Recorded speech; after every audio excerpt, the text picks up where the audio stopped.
My parents are living in this house, so you need to go back to your parents' place, my husband said suddenly. I was taken aback by his words. He seemed to think he was making perfect sense. What now? You got complaints? Don't argue with what I'm saying. I'm totally okay with divorcing you, he asserted. Lately, he'd been cold to me, and I have my own grievances. I have been considering divorce as well, but I didn't think being kicked out of the house was fair. I mean, I'm the one paying the $1,800 for the living expenses. I wondered if he even remembered that. As I stared at him in disbelief, he lost his patience and snapped, "Get out of this house already. If you're here, my parents won't feel comfortable coming." I truly didn't understand why I had to leave, but I said, "All right, I'll take everything I bought with me." Once I agreed, my husband, contented, said, "Get on with it then," and left. I immediately called a resale shop. "My name is Emily. I currently live with my husband Robert, who's 5 years my senior. We met when mutual friends introduced us, and we unexpectedly bumped into each other while hanging out with them. This led to us spending a day off together. I'm actually thinking of becoming a voice actor. I'm studying for it now," Robert said. Listening to Robert, I thought his deep voice was indeed impressive. I've always had a soft spot for soothing voices and felt drawn to his. He probably sensed my interests. Soon, we exchanged contact information and suggested hanging out alone. Before we knew it, we started dating. Neither of us explicitly said we should date, but we found ourselves in a relationship. Being young at the time, I thought this must be what adult romance feels like. I had just graduated from college and started working, so maybe I was taken by the idea of dating someone who seemed so mature compared to me. Seeing this, my best friend Ashley expressed concern. "Are you sure about dating someone 5 years older?" I confidently replied, "It's fine. Age gap relationships aren't that uncommon nowadays. I really like Robert and he feels the same about me. There's nothing to worry about." Seeing my conviction, even Ashley, who was initially concerned, said, "Well, if you say so, Emily." Robert and I continued dating for about 3 years, and he eventually brought up marriage. I had mentioned him to my parents, and although they knew he was 5 years older, they were eager to meet him. Given this pressure, I often found myself wondering when he would propose. He proposed to me during one of his usual visits to my apartment, where we'd just hang out and relax. Normally, I'd expect a proposal to happen in a more romantic setting, but this casual approach felt very much like Robert. I didn't mind it. In response to Robert's proposal, I said, "Sure, let's get married." Perhaps we were both a bit nonchalant about it. After that, we went to visit each other's parents, but to be honest, I didn't really get along with Robert's folks. When we arrived at Robert's family home, the entryway and living room were crammed with what looked like antiques, though I couldn't tell where they were from. From what I could see, they all seemed to be replicas or imitation pieces. As we were ushered into the living room and met Robert's parents, both were dressed in high-end branded clothing and decked out in gaudy jewelry as they greeted me. It felt like I was meeting a stereotypical nouveau riche couple. No matter how I looked at it, our tastes and values seemed too different for us to get along. Robert's mother even remarked, "You look so average, don't you?" comparing her appearance to mine, which was quite rude. I was taken aback that the parents of the man I was thinking of marrying could be like this. But in the end, it's Robert and I who are getting married. If I don't get along with my future in-laws, then I don't really have to interact with them much. So, I decided not to let it bother me too much. After Robert and I got married and moved into our condo to start our life together, Robert came to me looking a bit anxious. "Hey, who was that woman in the blue dress among your guests at the wedding?" "Which woman in a blue dress?" There were several of my guests who wore blue dresses, so just based on that information, I couldn't figure out who he was talking about. The one who gave a speech as your best friend." "Do you mean Ashley?" "Yes, she was wearing the blue dress." Upon hearing this, Robert muttered, "So it was Ashley." "What's wrong with Ashley?" I asked, noticing he seemed visibly flustered. "Oh, it's nothing major. The other day when I was headed to work, I thought I saw someone who looked like her. That's when I remembered she had given a speech as your best friend at the wedding." I was puzzled at his sudden interest in Ashley and why he was so flustered, but he just chuckled and said, "It's nothing really," and retreated to his room before I could ask anything further. A little while later, I got a call from my best friend Ashley with some news. "Listen, Emily, my boyfriend's coming back to the US next year." Ashley had been dating her boyfriend since high school.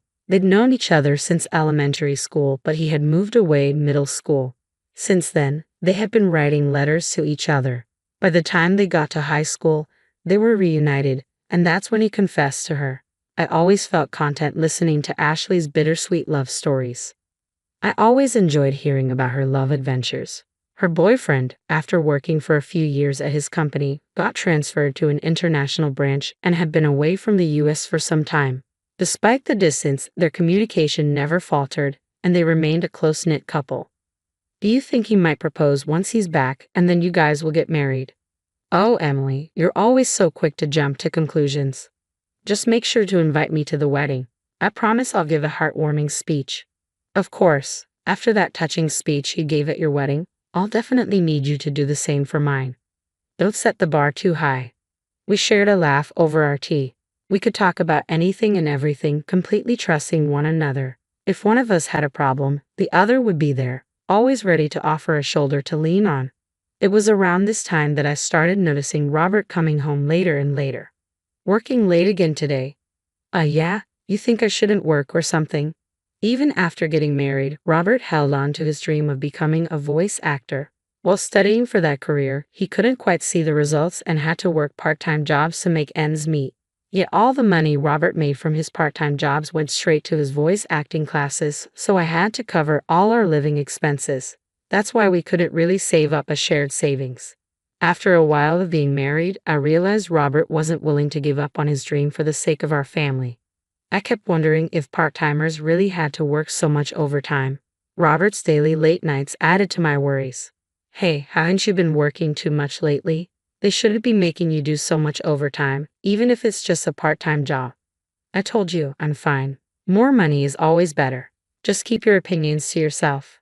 By that time, Robert had stopped calling me by my name and just referred to me as you. When we got married, I genuinely believed he would speak to me more gently and frequently, but after our marriage, I ended up hearing harsh words from him most of the time. The once gentle and deep voice of Robert had turned solely into a harsh one. He seemed to be drinking a lot, and sometimes his voice became raspy. Voice acting depends heavily on a healthy throat, so it worried me that Robert, who wanted to be a voice actor, wasn't taking care of his. But even that seemed to bother him. Slowly, he began to avoid talking to me, and eventually, he would ignore me even when we crossed paths at home. That's when I got a call from Ashley. She said she had something to discuss, so I suggested we meet up since I had my own concerns. We decided to chat in a karaoke booth so that no one could overhear us. Ashley seemed very cautious and had specifically reserved a room where she could see the counter and staff from the door. You specifically chose this room? Yes, I wanted a spot where the staff could see if there was a suspicious person outside our door. A suspicious person? Is that related to what you wanted to discuss? At my words, Ashley nodded. She had felt like someone was following her ever since she left her job about a month ago. Now she even felt followed on her days off. The reason Ashley had chosen a room where the staff could easily see was that she thought the person stalking her might try to eavesdrop on our conversation. Did you talk to the police about it? I tried, but since there's no actual contact, they can't do much. What about your boyfriend? He's coming back in a month. I thought I'd discuss it with him too, but I wanted to talk to you first. Someone close by. I see. Ashley hadn't gotten a good look at her stalker because she was too scared, so she didn't know if it was a man or a woman. So, I decided to stand at a distance and identify the person who was stalking Ashley, and through that, I came to understand who it was. Although I couldn't discuss my rocky relationship with Robert in retrospect, maybe it was for the best, because the one following my best friend Ashley was none other than my husband Robert. He would tell me he had to work overtime daily, but after finishing his shift, he would lurk near Ashley's workplace and tail her when she left. I couldn't believe that the person scaring Ashley was someone so close to me. When I found out, I was beside myself. The look on Robert's face when he was following Ashley was downright creepy. He had this sleazy, unsettling grin. I fell in love and married this man. The instant I saw his face, the love that had lasted for years went cold. I told Ashley the truth and advised her to move immediately. With the help of her coworkers, she managed to have someone drive her close to her new place from the underground company parking lot for a while. After Ashley and I took these measures, Robert became increasingly frustrated, and one day, that frustration exploded. My parents are going to live here, so you should go back to your parents' house, Robert declared suddenly. I was taken aback by his words, yet Robert seemed convinced he was making perfect sense. Got a problem with that, he continued. If you oppose what I'm saying, I'm fine with divorcing you. While I had many grievances with him and even thought that divorce might not be so bad, I did think he could just kick me out of our home. I'm the one paying $1,800 for our monthly expenses. I wonder if Robert even remembers that, I said skeptically. He lost his temper. Just get out already. My parents can't move in if you're still here. Why do I have to leave? I don't get it at all, I replied, but eventually said, fine, I'll take everything I bought with me.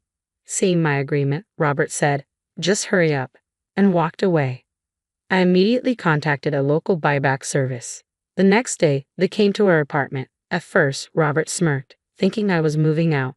However, when he saw the workers assessing all the furniture and appliances, his eyes widened in shock. After they had finished evaluating everything except what was in Robert's room, a staff member handed me a quote saying, the total value is $22,000. I promptly signed, saying, all right, sell it all. Robert, coming back to his senses, grabbed my arm with concern. Why are you selling everything? My parents are going to live here. How can they with no furniture? I shook off his grip. What are you talking about? When we got married, you said you were broke because you were paying for your acting classes. You begged me to handle the rent, furniture, and living expenses. I never imagined you were that broke. I felt deceived. Remember the $1,800 monthly expenses I've been covering. From now on, you'll pay that. And with your parents moving in, I bet it'll be even more, I declared. Robert went pale, but he quickly tried to regain his composure. Thought you could talk about money and I'd cancel the divorce? Who do you think you are? I've already gotten close to a rich lady, he continued. And then I remembered Robert following Ashley recently. If what he considers close was his stalker behavior, then Robert seriously deluded. Ashley definitely comes from a wealthy family. Grandfather was a businessman, and now her father has taken over. Ashley truly is the perfect heiress, but she doesn't flaunt it. She spends just like me and our friends, and no one judges her based on her family's wealth. However, Robert seemed to have learned about my best friend Ashley's wealthy background and decided she'd be a better match. Could he possibly think that if two people are the same age, the wealthier one is better? That infuriates me, but Ashley would never marry Robert. Ashley's boyfriend, whom she's been dating since high school, is coming back to the States soon. They'll likely get married, she mentioned, feeling really creeped out because someone was stalking her every day. I remarked upon hearing he wasn't close with Ashley and that she found him creepy. Robert was floored. I always escorted Ashley home, he insisted. You're lucky you weren't reported to the cops, I shot back, but I didn't know about any boyfriend. He's been abroad. She chose me over some unknown guy. They've been pen pals since elementary school and apparently talk almost daily. And unlike you, who's only been working part-time jobs, her boyfriend is a successful man recognized even by her father. Robert looked utterly defeated as I spoke. When the buyback workers had taken all the furniture and appliances, he seemed to recover somewhat. Guess you are all I have. You'll support my dream of becoming a voice actor forever, right? He asked, striking a pose. I gave him a cold look and said, excuse me, I've already been to the divorce lawyer's office and started the process. Let's communicate through our attorneys from now on.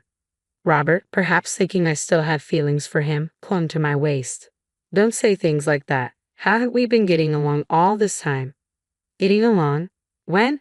Ever since you found out my best friend Ashley is a wealthy heiress, you've been cold to me and started hanging around her. Right after I married you. I realized it was a mistake. Robert started crying like a child, even though he's 5 years older than me. Seeing him cry like that only made my already dwindling affection for him drop even further. At this point, I couldn't stand being in the same room with him. Just cut it out. Oh, by the way, I told your uncle who's letting us rent this apartment about our divorce. My uncle? You know he's strict, right?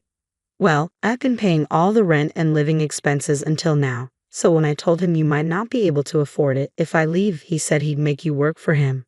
That means I won't be able to continue my voice acting studies.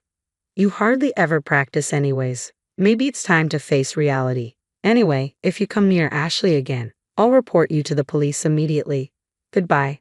I left the house, determined to never look back. I plan to return to my parents' house for now, but I'm thinking of moving closer to my job if I find a good place. As for Robert, it seems his uncle kept his word and made Robert work at his company. Soon after, Robert's parents, who had been planning to leech off their son after he married the wealthy heiress, also moved into the apartment. They too were taken to work at the uncle's company. Seems like the whole family had a habit of taking advantage of others. I'm just glad I was able to get away from such a toxic family. Age difference doesn't really matter, but I think I need to choose my next partner more carefully. On another note, after things with Robert settled, I received a wedding invitation from Ashley herself. She introduced me to her longtime boyfriend, and I truly wish them all the best. My first marriage didn't work out, but I hope Ashley's marriage will last for many years to come.